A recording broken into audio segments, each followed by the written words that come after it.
Bom dia, pessoal. Vamos às orientações das atividades do dia de hoje. Então, hoje, dia 2/9, reparem que mudou o mês, tá? Eu esqueci de falar ontem, mas a gente entrou em setembro, então não esqueçam de mudar o mês lá no cabeçalho. Então, copinho, cabeçalho. E aqui a gente tem as atividades do dia de hoje. A primeira atividade é a atividade de português. Então, aqui a gente vai fazer a continuação da atividade que a gente começou lá na sexta-feira. Vamos ler aqui. Para finalizar a atividade relacionada ao texto do jogo de damas da página 10 e 11, se necessário, releia e responda a questão C da 4, a questão 5, 6 da página 14. Então, é a questão C da 4, a 5 inteira, 6 da página 14. Então, vou abrir aqui o livro, vou abrir a câmera para vocês verem o livro, para a gente ler junto.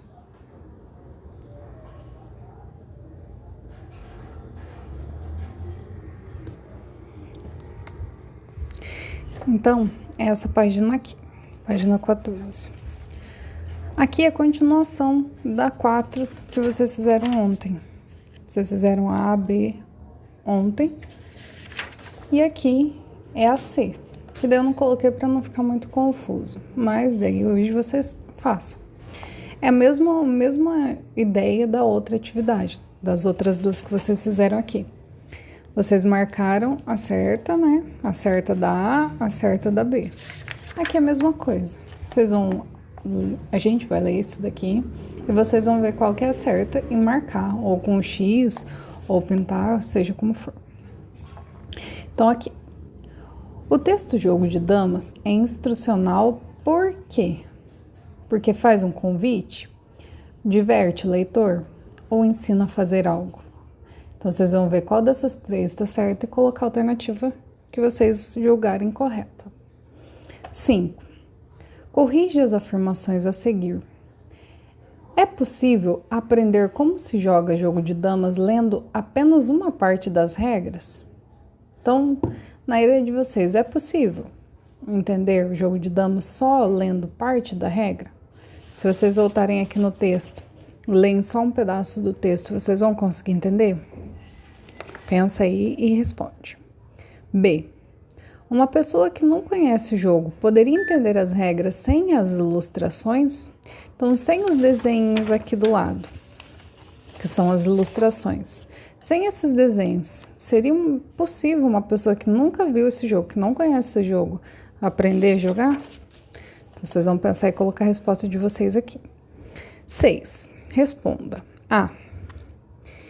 Quem as regras do jogo de damas pode interessar? Opa.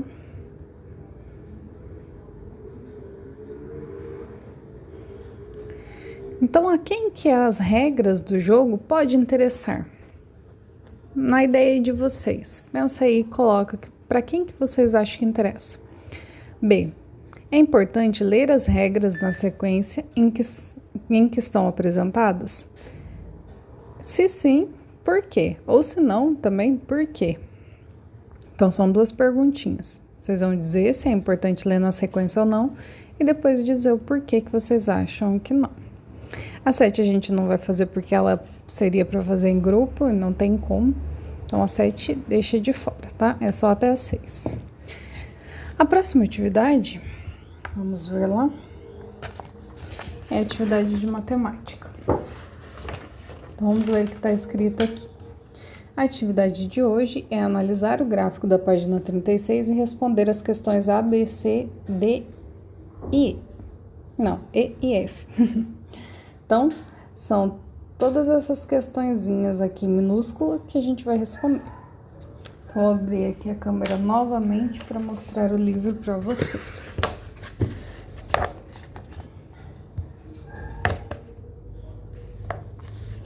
Então, aqui está o livro de matemática. O gráfico que vocês vão analisar é esse gráficozinho aqui. Vocês já viram outras atividades com gráfico, a gente já trabalhou isso. Ano passado eu acredito que vocês também já viram. Eu vou fazer a leitura com vocês e vocês vão retirar as informações daqui para responder as perguntinhas. Então, lá em cima.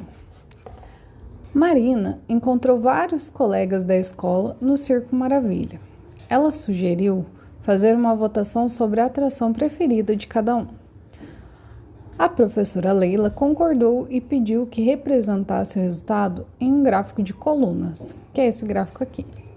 Veja como ficou o gráfico depois de coletarem e organizarem as informações da votação.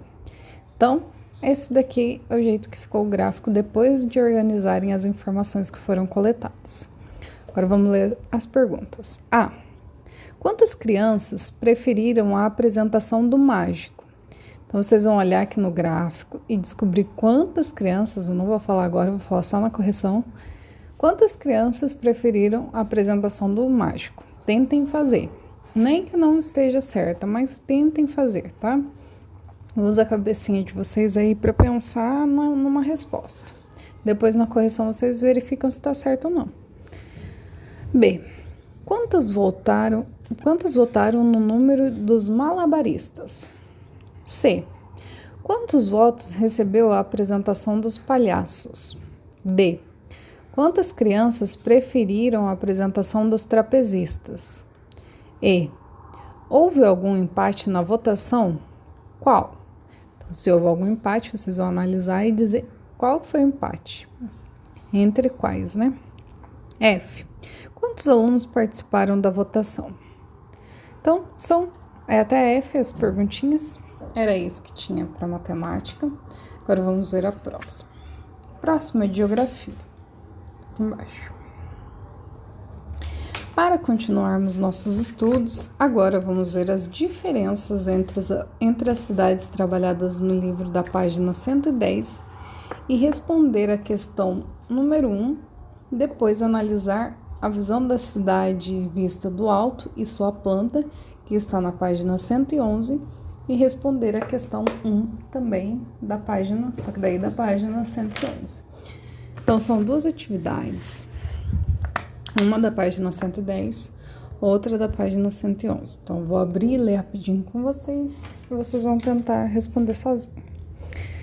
Então, aqui tem o texto que vocês vão ler. A gente vai ler agora, né? E aqui tem a perguntinha que vocês vão responder.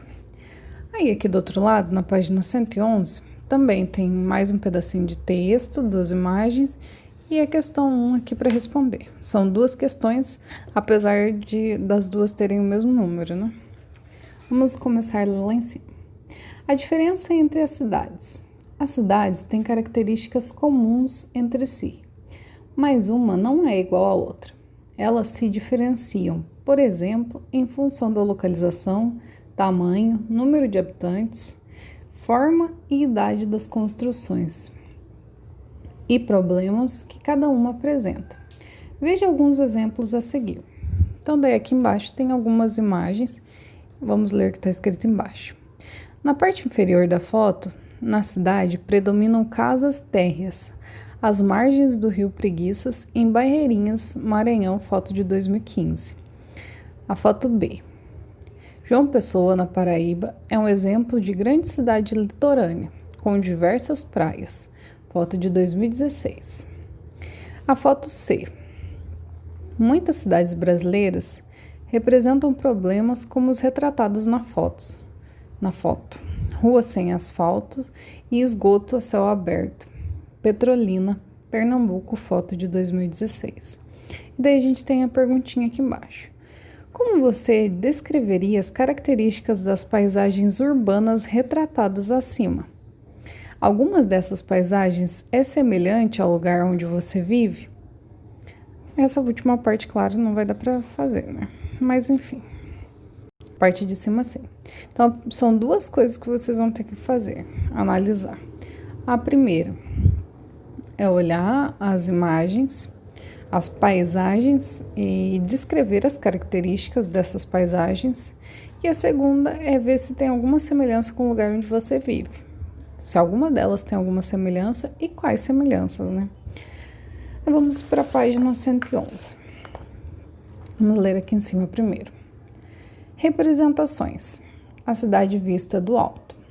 Um meio de obter imagens de uma cidade ou de outras áreas vistas do alto exatamente de cima para baixo é pelo uso de câmeras fotográficas especiais instaladas em aviões.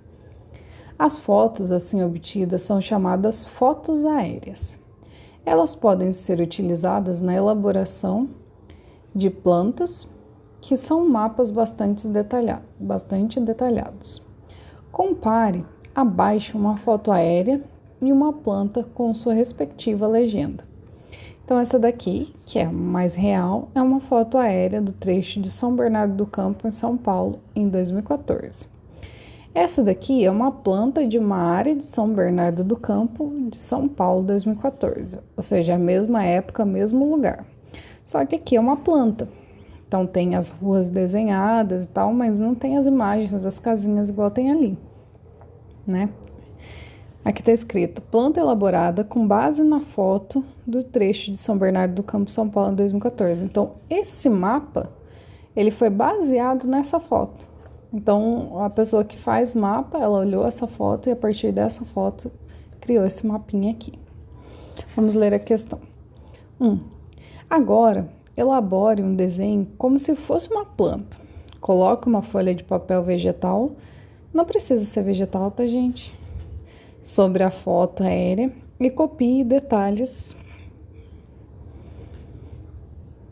como o traçado de algumas ruas. Depois, elabore uma legenda e compare seu desenho com a planta acima.